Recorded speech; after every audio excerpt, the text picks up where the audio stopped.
E aí, pessoal, tudo bem? Vamos continuar na nossa série de mensagens que está fazendo muito sucesso. Pena que muita gente está no campa jovem, né? E por isso que eu me propus a fazer esse, esse vídeo, para que não possa ficar esse desfalque. Eu decidi então fazê-lo para que você possa ver em casa, estudar em casa, que vai ser muito importante, né, para você. E o texto de hoje, o tema de hoje é tudo que pode ser abalado, será abalado. Todos nós vamos ter um dia, nós temos falado muito sobre isso, que o abalo vai vir, a notícia vai vir, as acusações vão vir, o inferno vai se levantar contra nós. Mas aí entra quem está firmado na rocha, quem está firmado em Cristo, quem conhece Cristo de verdade. Nós estamos falando de uma série de mensagens sobre ofensa. Que a ofensa é algo invisível, algo que não é muito falado, mas é algo que mais mata a vida de um cristão, a vida de alguém que está dentro da igreja. É algo que está no coração e muitas pessoas não falam sobre isso. O texto que nós vamos usar é em Hebreus 12, 26, 27. Nós vamos examinar como essas verdades se manifestam na vida do discípulo de Jesus, especialmente na vida de Simão Pedro e de Judas Iscariotes. Qual foi a diferença dos dois? Porque um conseguiu, mesmo no abalo, conseguiu se transformar e se tornar um homem melhor, e porque o Judas, que às vezes achamos tão aversivo, e às vezes nos comportamos como alguém parecido. É isso que nós vamos falar nessa mensagem de hoje. Falando então, primeiramente, sobre a palavra de Deus como fundamento. Como eu disse, um não estava alicerçado na rocha, no fundamento da palavra. Outro tinha o seu interesse próprio, o seu egoísmo. Nós vimos então, desde lá de trás, sobre a palavra de Deus como fundamento, que ela é a revelação divina. A palavra revelada de Deus é o fundamento sobre o qual Jesus edifica a sua igreja. Igreja não é tijolo, não é telhado. Igreja somos nós. Se nós não somos edificados nessa rocha. Irmãos, às vezes a gente escuta uma série de mensagens, ou uma mensagem que parece ser óbvio a percepção. Ah, Jesus é a rocha, o fundamento é Cristo. Tá, mas você entende o que é isso?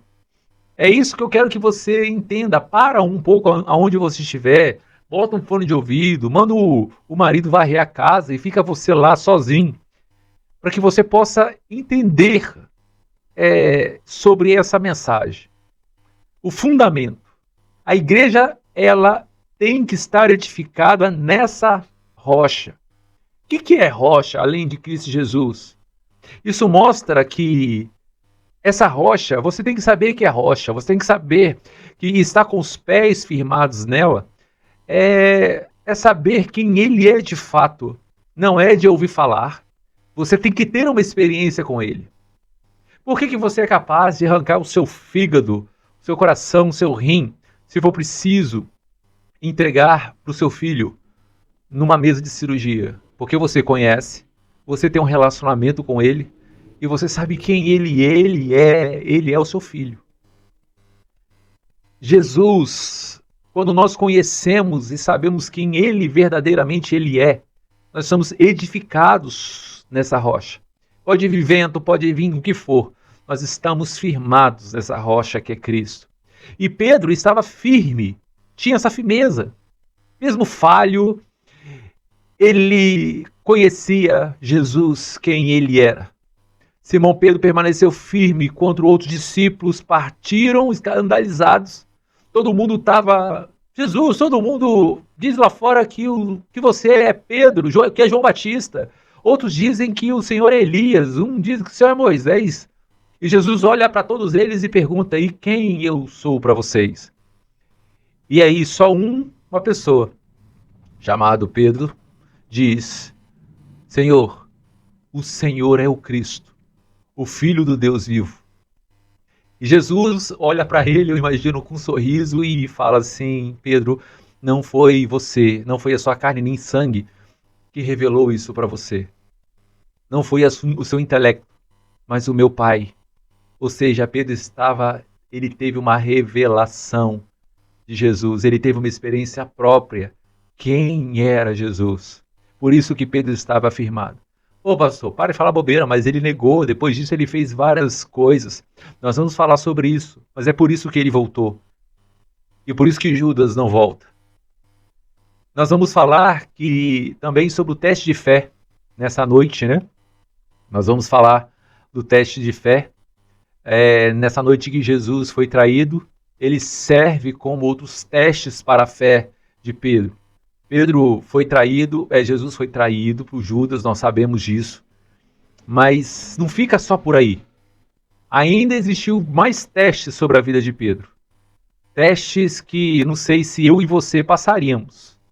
Não sei, mas ele passou. Que noite de teste foi esse? O que acontece?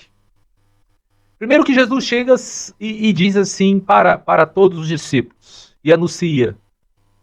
Jesus revela do nada, um de vocês que estão sentados aqui vai me negar. E ali começa uma grande... Essa revelação revela que um dos discípulos o traíra,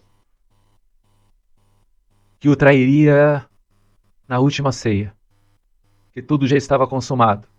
Um que estava ali já estava com a prata nas mãos. E ali começa um choque. Os discípulos ficam estupefatos e começam a questionar quem seria o traidor. Quem é? Ah, deve ser o João. Ah, não, eu acho que deve ser Pedro, ele é muito arrogante. E Judas estava lá quieto, um apontando o dedo na cara do outro.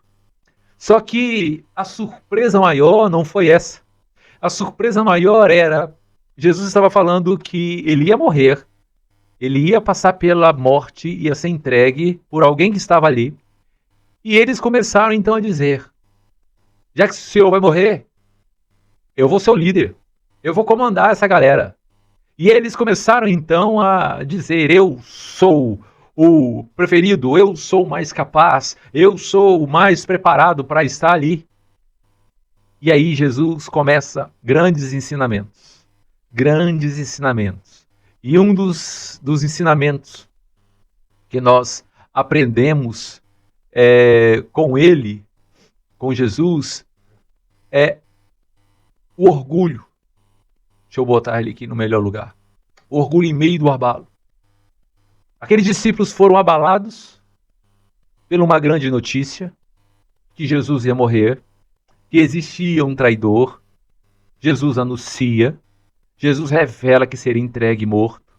E a reação dos discípulos, ao invés de preocupar com Jesus, vamos esconder Jesus, não vamos deixar ninguém tocar. Inicia-se então uma discussão, quem é o maior? Quem deve ser então o maior? Ali começa na mesa não ser exposto o pão, não sendo exposto o vinho, mas o cálice do orgulho no meio do abalo, no meio da grande revelação da morte de Jesus. Será que somos tão diferentes assim? Será que quando nós estamos no ministério, nós queremos realmente que Jesus apareça, que ele cresça e que eu diminua? Será que quando estamos fazendo algo para Deus, pregando, louvando, adorando, nós queremos que o brilho de Jesus aumente e cresça, que nós cuidamos da adoração, ou queremos que os brilhos dos nossos olhos, das nossas roupas, fiquem mais evidentes? Isso aconteceu no meio dos discípulos. Isso aconteceu no meio deles. Jesus, então, ele pega e ele começa, então, a dar uma grande lição no meio deles. Humildade versus dominação. Jesus, então, começa a dizer assim, olha, eu espero que os meus seguidores, aqueles que estão lá fora, querendo entrar nessa casa, ajam assim. Querendo ser maior que o outro, querendo aparecer mais do que o outro, querendo assumir o papel do outro. E Jesus então mostra para eles sobre humildade e não dominação. Jesus contrasta o comportamento dos reis, dos povos, como se isso já é esperado. Mas Jesus começa a mostrar que servir é muito maior. Que o reino de Deus, ele é assim, é por servir. Quanto mais você serve, maior você se torna. Maior deve ser como o menor, e o que dirige como o que serve. E Jesus começa a mostrar que ele é o exemplo. E nós vemos aqui, não só na redenção, em vários lugares, pessoas brigando às vezes. Poxa, fulano está no louvor, ciclano está na parte disso e aquilo. Mas eu estou na igreja há 10, há 5 anos, eu era para estar lá e me tiraram, e me esculhacharam. E nós vimos muito sobre isso. Enquanto todos brigavam sobre cargo, Jesus pega uma bacia com água e começa a lavar os pés, dizendo: aqui não é assim que é a minha adoração, não é assim que é o meu reino. Às vezes você está 20 anos esperando uma oportunidade.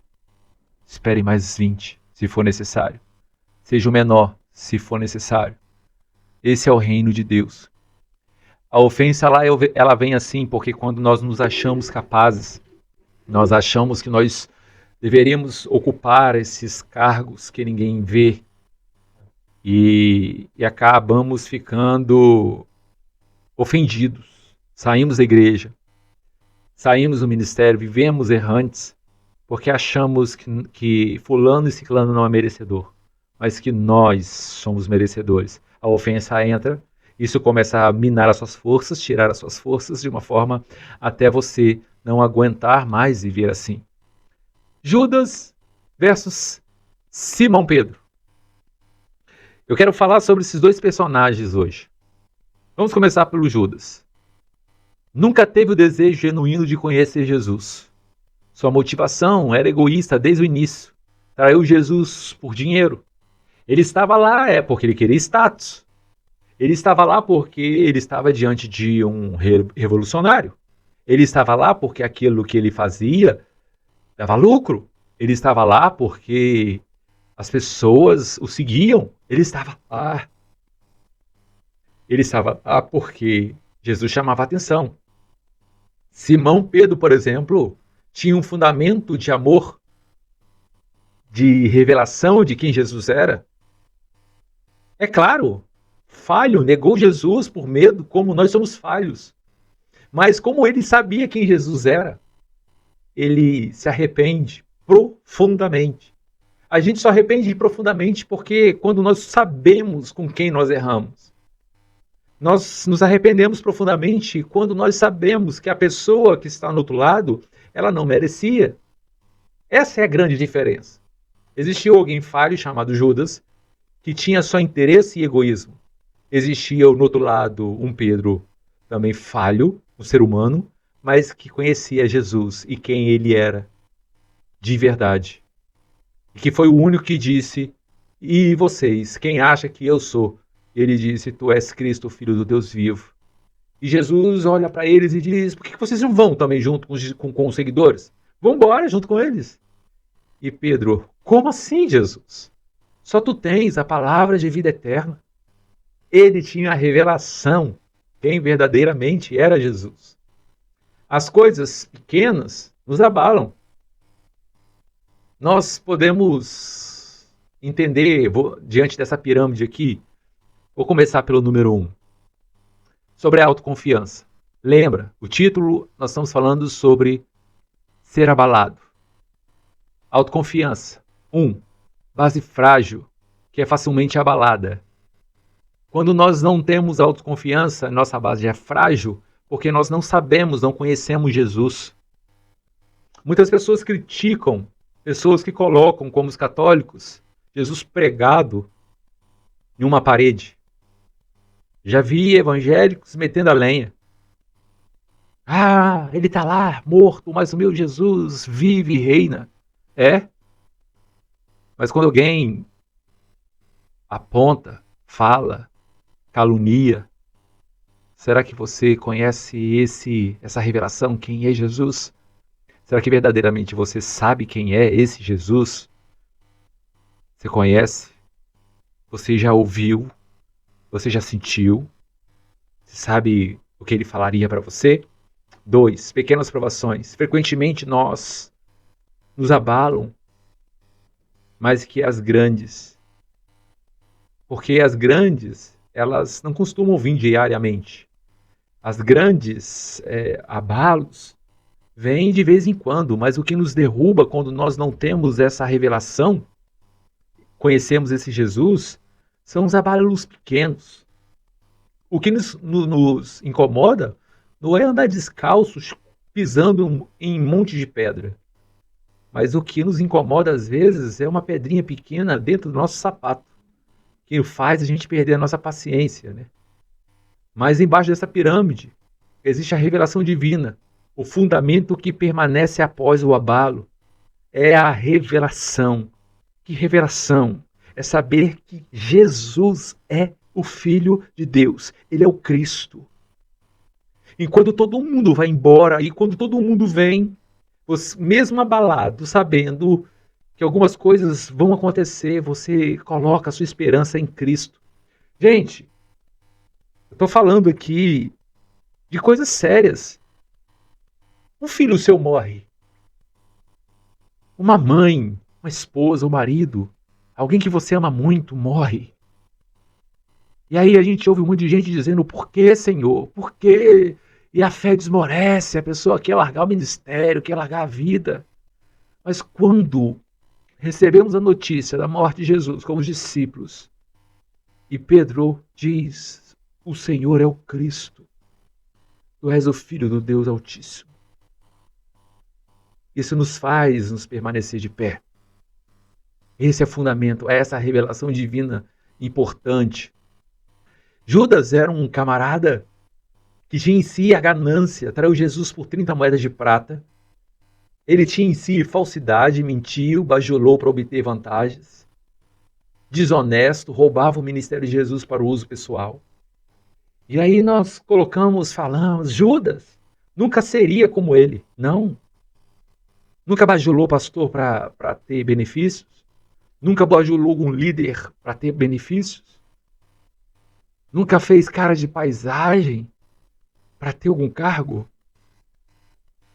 Não existe nenhuma falsidade em sua vida.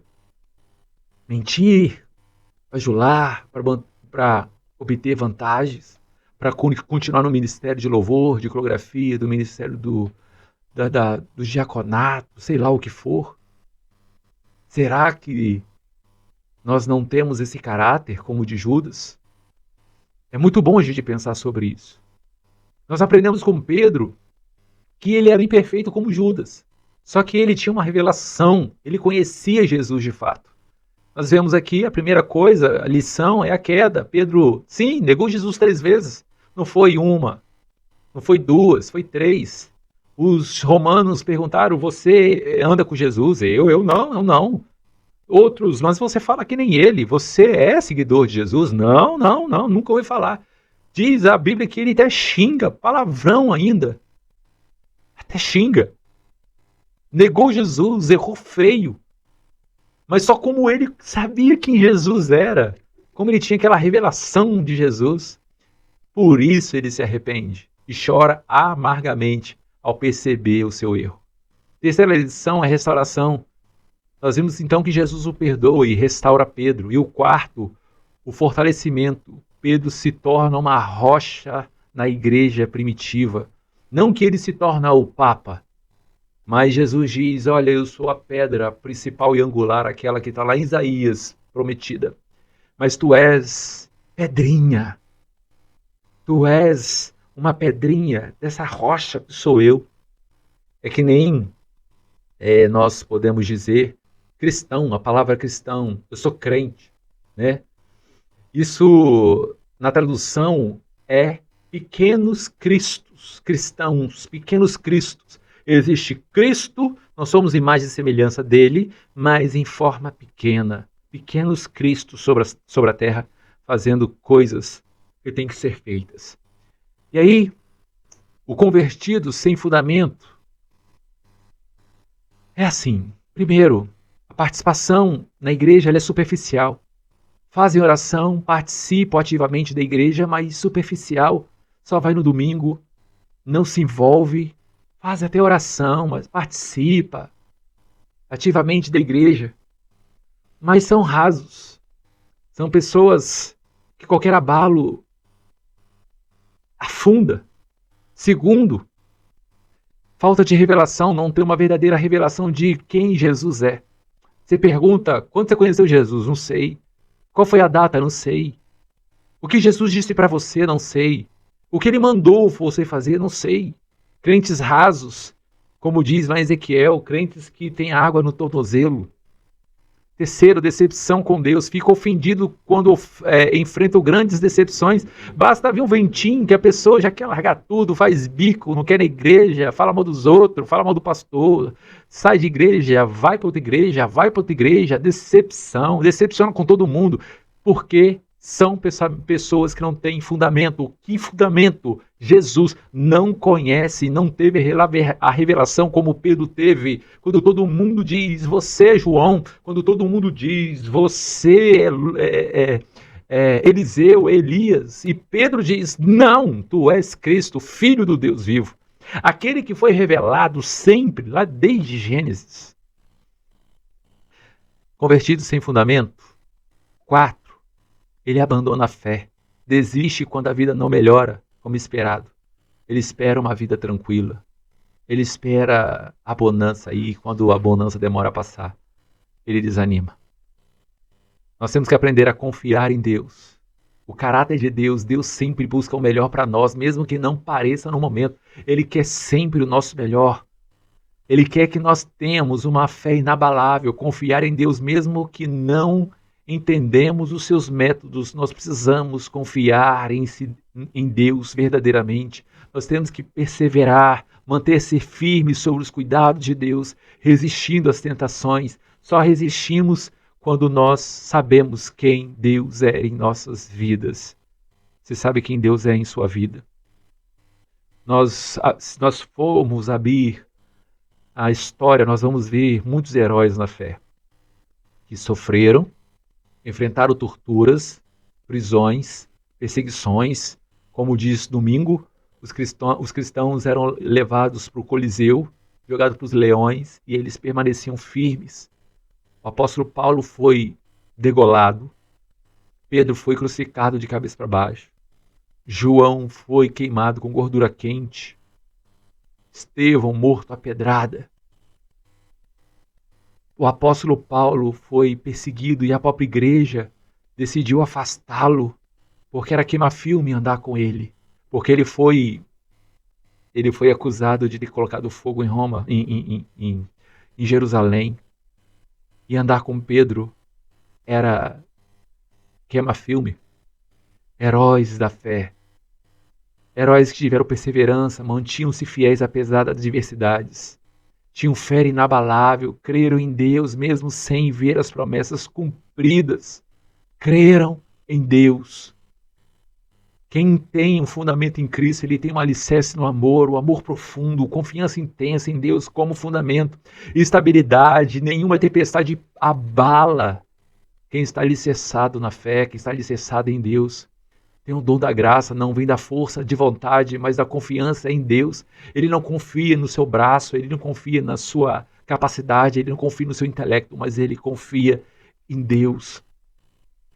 Mesmo Pedro sendo um homem falho como nós, mas como ele teve uma revelação, ele conhecia quem é Jesus, Pedro teve uma restauração. Primeiro, Jesus o perdoa.